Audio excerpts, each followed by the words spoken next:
Praise the Lord. ഇന്ന് ലോകത്ത് കാണുന്നതായ ഏതെങ്കിലും സഭകളുടെ പേരുകൾ വിശുദ്ധ വേദപുസ്തകത്തിലുണ്ടോ?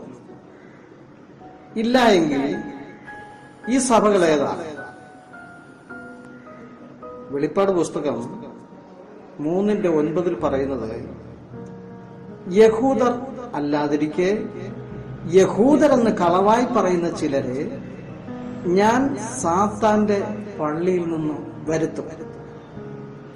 1 യോഹന്നാൻ 2:4 പറയുന്നത്, അവനെ അറിഞ്ഞിരിക്കുന്നു എന്ന് പറയുകയും അവന്റെ കൽപ്പനകളെ പ്രമാണിക്കാതെ ഇരിക്കുകയും ചെയ്യുന്നവൻ കള്ളനാകുന്നു, അവനിൽ സത്യമില്ല.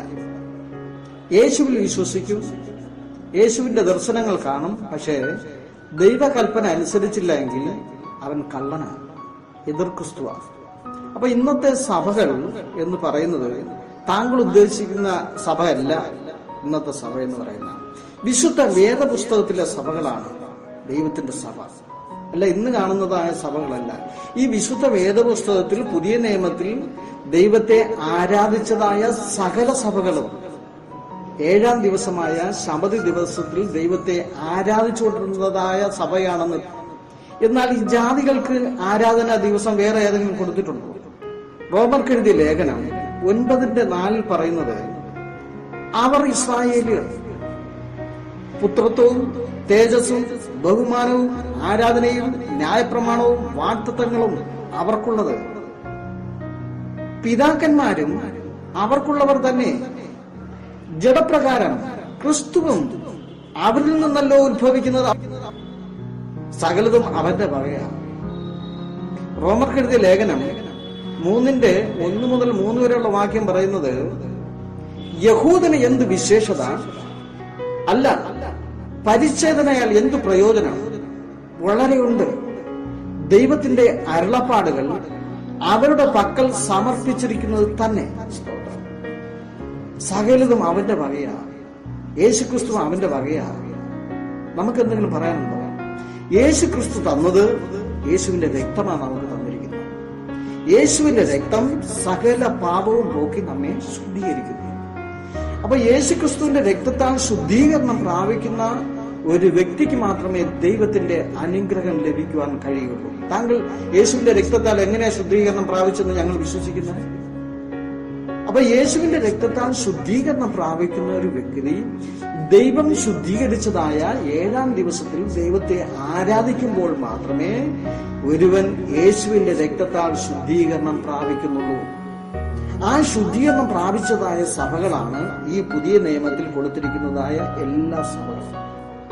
കാരണം ഈ വിശുദ്ധ വേദോസിൽ പറഞ്ഞിരിക്കുന്നതായ സകല സഭകളും 7-ാം ദിവസത്തിൽ ആരാധിച്ചുകൊണ്ടിരുന്നതായ സഭകളാണ്. പക്ഷെ ഇന്നത്തെ സഭകൾ 7-ാം ദിവസത്തിലല്ല ആരാധിക്കുന്നത്, 1-ാം ദിവസം. അതായത് ദൈവം പറയുന്നു, ഞാൻ ആരാധനയ്ക്ക് യോഗ്യനാണ്, എന്നെ നിങ്ങൾ 7-ാം ദിവസം ആരാധിക്കണം. അപ്പൊ പിശാച് പറയും, അന്ന് ഞങ്ങൾക്ക് ഒക്കത്തില്ല. കാരണം അതിന്റെ ഉദാഹരണമുണ്ട്. ഏദൻ തോട്ടത്തിൽ വെച്ച് മനുഷ്യനോട് ദൈവം കൽപ്പിച്ചു, നന്മ തിന്മകളെ കുറിച്ചുള്ള അറിവിന്റെ വൃക്ഷത്തിന്റെ ഫലം ഭക്ഷിക്കുന്ന നാളിൽ നീ മരിക്കും എന്നൊറ്റ വാക്കേ ദൈവം പറഞ്ഞുള്ളൂ, നീ മരിക്കും. പിശാച് അതിനെതിരായിട്ട് പറഞ്ഞു, എന്താ? മരിക്കത്തില്ല എന്ന് നിശ്ചയം.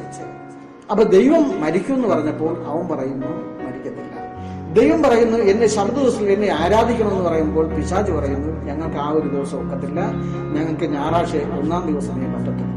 ഇതെല്ലാം പിശാച പറയുന്നു. ദൈവത്തിന്റെ കൽപ്പന എന്ന് പറയുന്നത് ദൈവം എല്ലാം കൽപ്പിക്കുക ചെയ്യുന്ന, യാചിക്കുന്നവനല്ല ദൈവം. അവന്റെ കൽപ്പന എന്ന് പറഞ്ഞാൽ അത് കൽപ്പനയാണ്. പക്ഷേ ദൈവത്തിന്റെ കൈകൊണ്ടെഴുതുന്നതായ കൽപ്പനയ്ക്ക് അതിന് വ്യത്യാസമുള്ളതാണ്. അതാ ദൈവത്തിന്റെ വചനത്തിൽ പറയുന്നത്, ദൈവത്തിന്റെ വായിൽ നിന്ന് വരുന്നതായ വചനങ്ങൾക്ക് നീക്കം വരുമോ? ഒന്ന് മനുഷ്യൻ അത് മാറ്റപ്പെട്ടു പോയെന്ന് പറയുക. ദൈവം മാറ്റപ്പെടുത്താത്തതിനെ നമ്മളെന്തിനാ മാറ്റപ്പെടുത്തുന്നത്? നമ്മളെന്തിനാ അത് പറഞ്ഞിട്ട് മനുഷ്യനെ നിത്യനാശത്തിലേക്ക് പോകുവാൻ കൽപ്പിക്കുന്നത്? ദൈവത്തിന്റെ വചനം, ഈ റോമർക്ക് എഴുതിയ ലേഖനവും എഫെസസിലെ ലേഖനം, കൊരിന്ത്യർക്ക് എഴുതിയ ലേഖനം, ഈ സകല ലേഖനങ്ങളും 7-ാം ദിവസത്തിൽ ദൈവത്തെ ആരാധിച്ചുകൊണ്ടിരുന്നതായ സഭകളാണ്. ഈ സഭകൾക്ക് വേണ്ടിയാണ് ഈ ലേഖനങ്ങളെല്ലാം എഴുതി കൊടുത്തിരിക്കുന്നത്. വചനം ഇങ്ങനെ പറയുന്നുണ്ട്, തെസ്സലോനിക്കർക്ക് എഴുതിയ ലേഖനത്തിലായി വചനം പറയുന്നത് ഏതാ? കർത്താവ് താൻ ഗംഭീരനാഥത്തോടും പ്രധാന ദൂതന്റെ ശബ്ദത്തോടും കാഹളത്തോടും കൂടെ ഇറങ്ങി വരും എന്ന് പറയുന്നതായ ഈ വചനം തെസ്സലോനിക്കർക്ക് എഴുതി കൊടുത്തതായ സഭയ്ക്ക് വേണ്ടി എഴുതി കൊടുത്തതായ വചനമാണ്. ഈ തെസ്സലോനിക്കർ സഭ എന്ന് പറയുന്ന ഏത് ദിവസം ആരാധിച്ചെന്ന് അറിയാമോ? അപ്പോസ്തലപ്രവൃത്തിയിൽ 17-ന്റെ 1, 2, 3 വാക്യം ഒന്ന് വായിച്ചു നോക്കിക്കട്ടെ. അത് ഏത് ദിവസം ആരാധിച്ച സഭ എന്നറിയാം. അതുപോലെ കൊരിന്ത്യർക്ക് എഴുതിയ ലേഖനം അപ്പോസ്തലപ്രവൃത്തിയിൽ 18-ന്റെ 1, 2, 3 വാക്യം വായിച്ചു നോക്കിക്കട്ടെ. അപ്പോസ്തലപ്രവൃത്തിയിൽ 16-ന്റെ 13, 14 വായിച്ചു നോക്കിക്കട്ടെ. അപ്പോസ്തലപ്രവൃത്തിയിൽ 13-ന്റെ 13, 14 വായിച്ചു നോക്കിക്കട്ടെ. അപ്പോസ്തലപ്രവൃത്തിയിൽ 13-ന്റെ 40, 44 വാക്യം വായിച്ചു നോക്കിക്കട്ടെ. ഈ അപ്പോസ്തലപ്രവൃത്തിയിൽ 1-ാം അധ്യായത്തിന്റെ 28-ാം അധ്യായം വരെ വായിക്കുമ്പോൾ ഈ ലേഖനങ്ങളെല്ലാം എഴുതി കൊടുത്തിരിക്കുന്നത് ശബത്ത് ദിവസത്തിൽ ദൈവത്തെ ആരാധിച്ചതായ ദൈവത്തിന്റെ ജനത്തിനാണ്. അന്ന് അപ്പോസ്തലനായ പൗലോസ് പറഞ്ഞു, നാം എല്ലാവരും ദൈവത്തിന്റെ മക്കളല്ലയോ എന്ന് അവരോട് ചോദിച്ചതാണ്. പക്ഷെ ഇന്ന് ഈ ശബത്ത് ലംഘിച്ചുകൊണ്ട് ഞായറാഴ്ച ആരാധിക്കുന്ന വ്യക്തി പറയുന്നു, നാം എല്ലാവരും ദൈവത്തിന്റെ മക്കളല്ലയോ എന്ന് പറഞ്ഞാൽ അവരെ ഇവരുമായിട്ട് എന്തെങ്കിലും ബന്ധമുണ്ടോ? ഒരു ബന്ധവുമില്ല. പക്ഷെ മനുഷ്യനെ കളിപ്പിക്കുക, മനുഷ്യനെ ചതിക്കുക, അത്ഭുതങ്ങളും അടയാളങ്ങളും കാണിച്ച് മനുഷ്യനെ ചതിക്കുന്ന ഒരു വ്യക്തി ഉണ്ടായിരുന്നു കേട്ടോ. വെളിപ്പാട് പുസ്തകം 19-ന്റെ 19 ഒന്ന് വായിച്ചു നോക്കണം.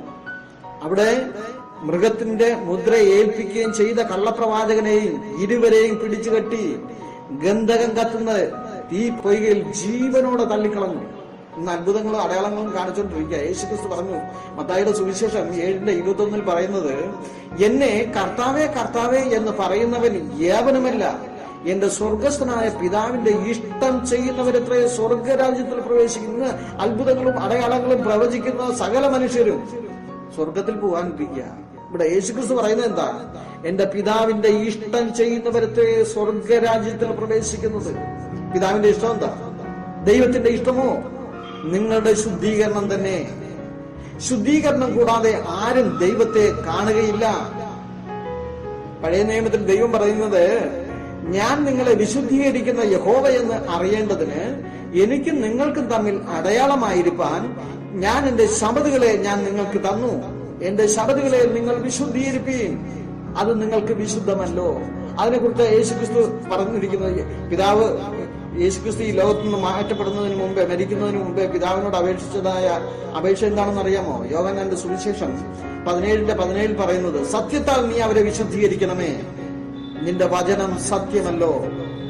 അപ്പൊ വിശുദ്ധീകരണം പ്രാപിക്കണം, വിശുദ്ധീകരണം പ്രാപിക്കണം. ശുദ്ധീകരണം പ്രാപിക്കുന്ന ഒരു വ്യക്തിക്ക് മാത്രമേ അത്ഭുതങ്ങളും അടയാളങ്ങളും കാണിക്കാൻ പറ്റുകയുള്ളൂ. അല്ലാത്തവർ അത്ഭുതങ്ങളും അടയാളങ്ങളും കാണിക്കുന്നത് ഇങ്ങനെ എന്ന് യേശുക്രിസ്തു തന്നെ പറഞ്ഞിട്ടുണ്ട്.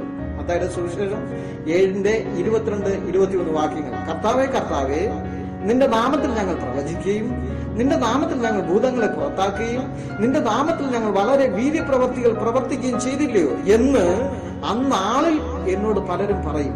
അവരോട്, അധർമ്മം പ്രവർത്തിക്കുന്നവരെ എന്നെ വിട്ടുപോകുകയും ഞാൻ നിങ്ങളെ ഒരു നാളും അറിഞ്ഞിട്ടില്ല. കാരണം എന്താ?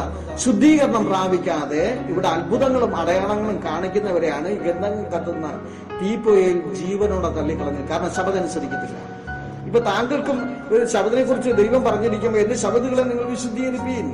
പുറപ്പാട് പുസ്തകം 31-ാം അധ്യായത്തിന്റെ അതിന്റെ 12, 13 വാക്യങ്ങൾ പറയുന്നത് എന്താണെന്ന് അറിയാമോ? എന്റെ ശബദുകളെ നിങ്ങൾ വിശുദ്ധീകരിപ്പീൻ, അത് നിങ്ങൾക്ക് വിശുദ്ധമാകുന്നു. അതിനെ അശുദ്ധമാക്കുന്നവൻ അശുദ്ധൻ, അവൻ മരണശിക്ഷ അനുഭവിക്കണം. കൽപ്പന ലംഘനം പാപം, പാപത്തിന്റെ ശമ്പളം മരണം. യേശുക്രിസ്തു പറഞ്ഞത് എന്താ? ഞാൻ എന്റെ പിതാവിന്റെ കൽപ്പന അനുസരിച്ചതുപോലെ നിങ്ങളും കൽപ്പന അനുസരിക്കണം. പിതാവിന്റെ കൽപ്പന അനുസരിച്ച് യേശുക്രിസ്തു ശബത്തിൽ പള്ളിയിൽ പോയത് നിങ്ങൾ പറഞ്ഞല്ലോ. യേശുക്രിസ്തു ദൈവമാണെങ്കിൽ ദൈവത്തെ ആരാധിക്കേണ്ട കാര്യമുണ്ടോ? അങ്ങനെയാണെങ്കിൽ യേശുക്രിസ്തു ശബത്തിൽ എന്തിനാ പള്ളിയിൽ പോയിരിക്കുന്നത്? യേശു തന്നെ ആരാധിക്കാൻ പോയിരിക്കുകയാണോ? ഇവിടെ പറഞ്ഞിരിക്കുന്നത് യോഹന്നാന്റെ ലേഖനം 1-ന്റെ 7 വായിക്കുമ്പോൾ അവിടെ പറയുന്നത്, പ്രിയമുള്ളവരെ, പുതിയൊരു കൽപ്പനയല്ല, ആദ്യം മുതൽ നിങ്ങൾക്കുള്ള പഴയ കൽപ്പന എത്രയും ഞാൻ നിങ്ങൾക്ക് എഴുതുന്നത്.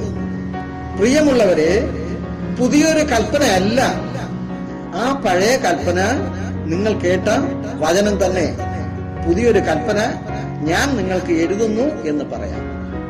ദൈവത്തിന്റെ കൽപ്പന പഴയ നിയമത്തിലുള്ളതാണ്, അത് യഹൂദന്മാർക്കുള്ളതാണ്, അത് സകലതും അവനോട് പറഞ്ഞിരിക്കുന്നു എന്ന് പറഞ്ഞാൽ ഈ വിശുദ്ധ വേദവസ്തുവിൽ പറഞ്ഞിരിക്കുന്ന കാര്യങ്ങളെല്ലാം അവനോട് പറഞ്ഞിരിക്കുന്നതാണ്. ഈ യഹൂദന്മാർക്ക് വേണ്ടിയായി സകലം ദൈവം കൊടുത്തിരിക്കുക. അതല്ലേ വചനം പറയും, യഹൂദന് എന്ത് വിശേഷത? അല്ല, പരിച്ഛേദനയാൽ എന്ത് പ്രയോജനം? വളരെയുണ്ട്. ദൈവത്തിന്റെ അരുളപ്പാടുകൾ അവരുടെ പക്കലാ സമർപ്പിച്ചിരിക്കുന്നത്. അതുപോലെ തന്നെ നേരത്തെ പറഞ്ഞതുപോലെ അതേ വചനം തന്നെ ഒന്നുകൂടെ ഞാൻ പറയുന്ന റോമർക്ക് എഴുതിയ ലേഖനം 9:4 പറയുന്നത്, അവർ ഇസ്രായേലിയർ പുത്രത്വവും തേജസ്സും ബഹുമാനവും ആരാധനയും ന്യായപ്രമാണവും വാഗ്ദത്തങ്ങളും അവർക്കുള്ളത്, പിതാക്കന്മാരും അവർക്കുള്ളവർ തന്നെ, ജനപ്രകാരം ക്രിസ്തുവും അവരിൽ നിന്നല്ലോ ഉത്ഭവിക്കുന്ന സകലതും അവന്റെ വകയാണ്.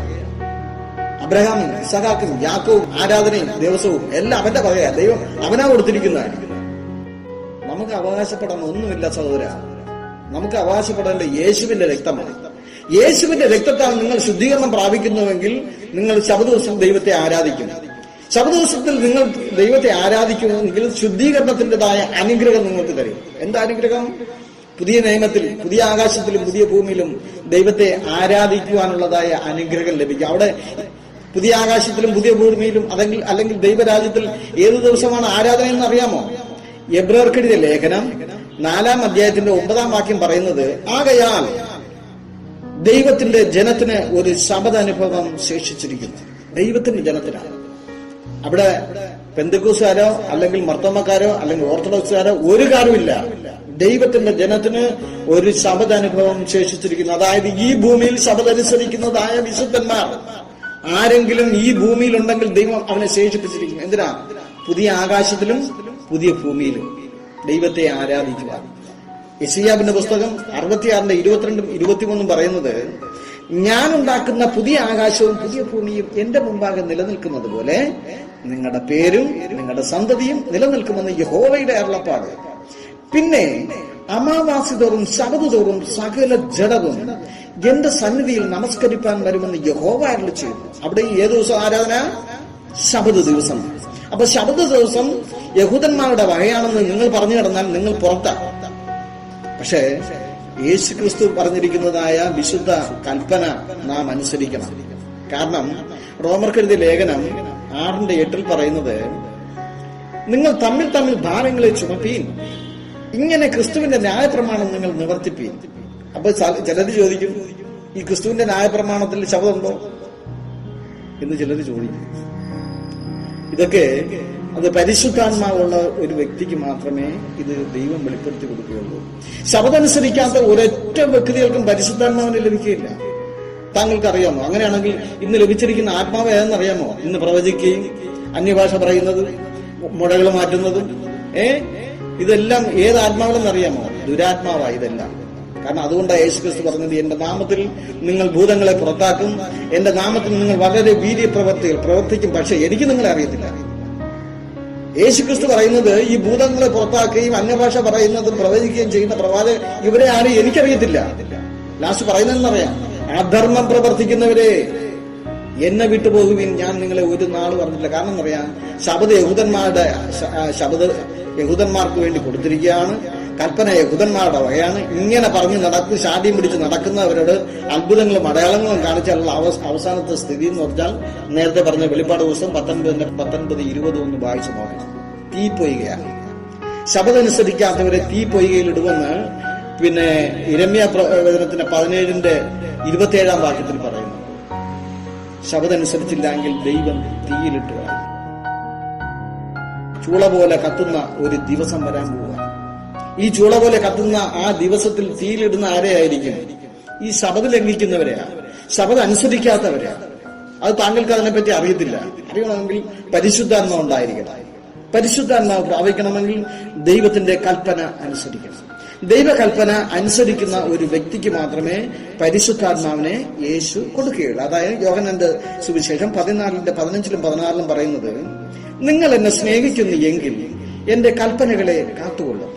എന്നാൽ ഞാൻ പിതാവിനോട് ചോദിക്കും, അവൻ സത്യത്തിന്റെ ആത്മാവെന്ന മറ്റൊരു കാര്യസ്ഥനെ എന്നേക്കും നിങ്ങളോട് കൂടെ ഇരിക്കേണ്ടതിന് നിങ്ങൾക്ക് തരും. ഇതാ പരിശുദ്ധാത്മാവ്. ഈ പരിശുദ്ധാത്മാവ് ലഭിക്കണമെങ്കിൽ ദൈവകൽപ്പന അനുസരിക്കണം. ദൈവകൽപ്പന അനുസരിച്ച് ശബദിൽ വിശ്വസിക്കുകയും യേശുക്രിസ്തുവിൽ വിശ്വസിക്കുകയും ചെയ്തതായ വ്യക്തികളായിരുന്നു അപ്പോസ്തല പ്രവൃത്തികൾ വായിക്കുമ്പോൾ അവിടെ കൂടിയിരുന്നത്. പെന്തിക്കോസ്ത് പെരുന്നാളിന്റെ അന്ന്. പെന്തിക്കോസ്ത് എന്ന് പറയുന്നത് സഭയല്ല കേട്ടോ. പെന്തിക്കോസ് എന്ന് പറയുന്നത് യഹൂദന്മാരുടെ ഒരു 50-ാം പെരുന്നാളിന്റെ ദിവസമാണ് പെന്തിക്കോസ് പെരുന്നാൾ. ഈ പെന്തിക്കോസ് പെരുന്നാളിന്റെ അന്ന് പരിശുദ്ധാത്മാവിന് വേണ്ടി അവരോട് ദൈവം യേശുക്രിസ്തു പറഞ്ഞ് അവരോട് കൂടിയിരിക്കാനായിട്ട് അവരോട് പറഞ്ഞിരിക്കുന്നതാണ്. അവരാരായിരുന്നെന്ന് അറിയാം പരിശുദ്ധാത്മാവ് ലഭിച്ചത്? യഹൂദന്മാർക്കാണ് ലഭിച്ചത്. അതായത് അപ്പോസ്തല പ്രവൃത്തികൾ 2-ാം അധ്യായത്തിന്റെ 1 മുതൽ 4 വരെയുള്ള വാക്യത്തിലാണ് ഈ പരിശുദ്ധാത്മാവ് ഇറങ്ങി വന്നെന്നും അഗ്നിജ്വാല പോലെ പിളർന്നിരുന്നതായ നാവുകൾ അവർക്ക് പ്രത്യക്ഷമായെന്നും അവർ അന്യഭാഷകൾ സംസാരിച്ചു എന്ന് പറയുന്ന എല്ലാം അപ്പോസ്തല പ്രവൃത്തികൾ 2-ാം അധ്യായത്തിന്റെ 1 മുതൽ 4 വരെയുള്ള വാക്യമാണ്. ഈ വാക്യം വെച്ചുകൊണ്ടാണ് പരിശുദ്ധാത്മാവ് ഇറങ്ങി വന്നെന്ന് നിങ്ങൾ പറയുന്നത്. ആർക്ക് ഇറങ്ങി വന്നു എന്ന് നിങ്ങൾ മനസ്സിലാക്കുന്നില്ല. അതിന്റെ 5-ാം വാക്യം വായിക്കുമ്പോൾ അവിടെ പറയുന്നത്, അന്ന് ആകാശത്തിന് കീഴിൽ സകല ജാതികളിൽ നിന്നും യെരൂശലേമിൽ വന്ന് പാർക്കുന്നതായ യഹൂദന്മാരായ ഭക്തിയുള്ള പുരുഷന്മാർ ഉണ്ടായിരുന്നു. ദൈവത്തിന്റെ ഭക്തന്മാരുടെ മേലാ ദൈവത്തിന്റെ പരിശുദ്ധാത്മാവ് വന്നല്ല. ഇന്നത്തെ പെന്തിക്കോസുകാരുടെ മേലോ ഇന്നത്തെ സഭക്കാരുടെ മേലല്ല പരിശുദ്ധാത്മാവ് ഇറങ്ങി വന്നത്. അവർ ശബദം അനുസരിച്ചവരായിരുന്നു. അവർ ദൈവത്തിന്റെ കൽപ്പന പ്രമാണിച്ചവരായിരുന്നു. അവർ യേശുവിൽ വിശ്വസിച്ചവരായിരുന്നു. അതുകൊണ്ട് യേശുക്രിസ്തുവിന് അവരുടെ മേൽ ഇഷ്ടം തോന്നി ദൈവത്തിന്റെ പരിശുദ്ധാത്മാവിനെ അവരുടെ മേൽ അയച്ചു കൊടുത്തു. അതിന് താങ്കൾ കിടന്ന് പരിശുദ്ധാത്മാവുണ്ടെന്ന് പറഞ്ഞ് അന്യഭാഷ പറഞ്ഞുകൊണ്ട് കൈയടിച്ച് പ്രാർത്ഥിച്ചാലോ ആരാധിച്ചാലോ അല്ലെങ്കിൽ പാടിയാലോ പരിശുദ്ധാത്മാവ് ഇറങ്ങി വരുമോ? പരിശുദ്ധാത്മാവെ ശക്തി തരണമെന്ന് പാടിയാൽ പരിശുദ്ധാത്മാവ് ഇറങ്ങി വരുമോ? അങ്ങനെ വരത്തില്ല സഹോദര. അത് നിങ്ങൾ ദൈവത്തിന്റെ വചനത്തിൽ നിങ്ങൾ വിശ്വസിക്കണം, മനുഷ്യരിൽ നിങ്ങൾ വിശ്വസിക്കരുത്. ദൈവം വചനം എന്ത് പറയുന്നു അതിലാണ് നമ്മൾ വിശ്വസിക്കേണ്ടത്. അതുകൊണ്ട് ഇന്ന് കാണുന്നതായ സഭകൾ ദൈവത്തിന്റെ സഭകളല്ല. വിശുദ്ധ വേദവസ്തുവിന്റെ സഭയാണ് ദൈവത്തിന്റെ സഭ. പുതിയ നിയമത്തിലെല്ലാം ദൈവത്തെ ആരാധിച്ചിരിക്കുന്നത് ശബദ ദിവസമാണ്. ശബദ ദിവസത്തിൽ നിങ്ങൾ ദൈവത്തെ ആരാധിച്ചില്ല എങ്കിൽ നിങ്ങൾ പുറത്താണ്. അതിന് ഏതൊരു സംശയമില്ല. സ്വർഗരാജ്യം ഓരോരോ സഭക്കാർക്ക് വേണ്ടി ദൈവം പണിതിട്ടില്ല.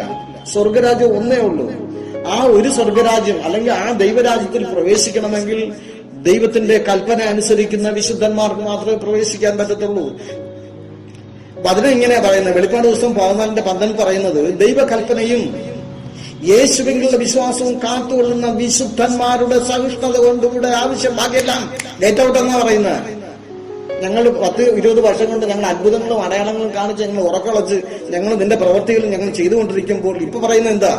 ദൈവകൽപ്പനയും യേശുവിലുള്ള വിശ്വാസവും കാത്തുകൊള്ളുന്ന വിശുദ്ധന്മാരുടെ സഹിഷ്ണുത കൊണ്ട് ഇവിടെ ആവശ്യം എന്ന് പറയുമ്പോൾ അപ്പോഴാണ് നമുക്ക് മറ്റേ ഈ ധനവാന്റെ കൂട്ട് നമുക്ക് ഒരു ബോധം ഉണ്ടാകുന്നത്. ധനവാൻ മാനസാന്തരപ്പെട്ടത് എവിടെ വെച്ചെന്നറിയാം? തീ ജ്വാലയിൽ കിടന്ന മാനസാന്തരപ്പെട്ടത്. അതേപോലത്തെ ഒരു അവസ്ഥ വരാതിരിക്കണമെങ്കിൽ ദൈവത്തിന്റെ 10 കൽപ്പന അനുസരിച്ചു കൊള്ളണം. അത് യഹൂദന്മാർക്ക് വേണ്ടി മാത്രം കൊടുത്തതല്ല, സകല മാനവരാശികളും അനുസരിക്കുന്നതിന് വേണ്ടിയാണ്. ഞാൻ എന്റെ പിതാവിന്റെ കൽപ്പന അനുസരിച്ചതുപോലെ നിങ്ങളും ദൈവത്തിന്റെ കൽപ്പന അനുസരിക്കണം. യേശുക്രിസ്തു ദൈവകൽപ്പന അനുസരിച്ച് ശബദിൽ പള്ളിയിൽ പോയെങ്കിൽ എതിർ ക്രിസ്തു ശബദ ദിവസം പള്ളിയിൽ പോകുമോ? നാം ഒന്ന് ചിന്തിക്കേണ്ട കാര്യമാണ്. യേശുക്രിസ്തു ദൈവത്തിന്റെ കൽപ്പന അനുസരിച്ചുവെങ്കിൽ എതിർ ക്രിസ്തു ദൈവകൽപ്പന അനുസരിക്കുമോ? 1 യോഹന്നാൻ 2:4 പറയുന്നത് എന്തെന്നറിയുമോ? അവനെ അറിഞ്ഞിരിക്കുന്നു എന്ന് പറയുകയും അവന്റെ കൽപ്പനകളെ പ്രമാണിക്കാതെ ഇരിക്കുകയും ചെയ്യുന്നവൻ കള്ളനാകുന്നു. അപ്പൊ നിങ്ങൾ ചോദിക്കും, ഇതെന്താ കൽപ്പന? ഇത് 10 കൽപ്പനയാണോ? കൽപ്പന എന്ന് പറഞ്ഞ ഉടനെ 10 കൽപ്പനയാവും? ഇതൊക്കെ നിങ്ങൾ ചിലപ്പോൾ ചോദിക്കും.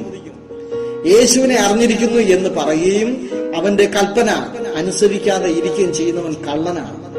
ഈ കള്ളൻ ദൈവകൽപ്പന അനുസരിക്കത്തില്ല. യേശു ദൈവകൽപ്പന അനുസരിച്ചു.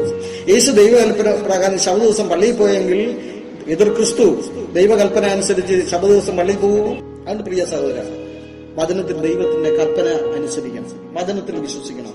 യേശു ക്രിസ്തു എന്ത് പറയുന്നു അതാ നമ്മൾ അനുസരിക്കണം. യേശു ദൈവകൽപ്പന അനുസരിച്ചുവെങ്കിൽ നാമും അനുസരിച്ചേ പറ്റത്തുള്ളൂ. യേശു ക്രിസ്തു ദൈവകൽപ്പന പ്രകാരം ശബദ ദിവസം പള്ളിയിൽ പോയെങ്കിൽ നാമും അനുസരിച്ചേ പറ്റത്തുള്ളൂ. അല്ലെങ്കിൽ നാം എതിർ ക്രിസ്തുവിനെ നാം സ്വീകരിക്കുന്നു. ഇന്ന് ലോകത്ത് കാണുന്നതായ സകല സഭകളും എതിർ ക്രിസ്തുവിനെ സ്വീകരിക്കുന്നവരാണ് എന്ന് ഈ വിശുദ്ധ വേദ പുസ്തകത്തിൽ നിന്ന് ഞങ്ങൾ തെളിവ് കൊടുക്കും.